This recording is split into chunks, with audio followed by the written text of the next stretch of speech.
Hello guys, आ चुके हैं एक और वीडियो में। और आज की इस वीडियो में हम इस होटल का आपको टूर कराने वाले हैं।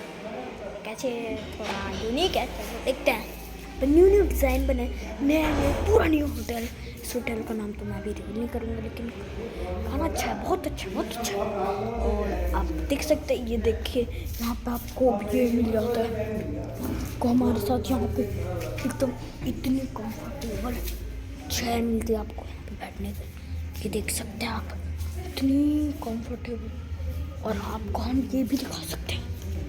और गाइस साथ में अगर ऊपर देखें तो गाइस ये देख सकते हैं, बहुत ही तगड़ा यहाँ पे मैनेजमेंट टूर। यहाँ पे नो एंट्री का एरिया वो देख सकते हैं। और यहाँ पे ये कुछ लोग बैठ रखे हैं, कुछ लोग बेकार देख सकते हैं। और गाइस आज के ब्लॉग को हम यहीं पे एंड करना चाहते हैं। तो लेट्स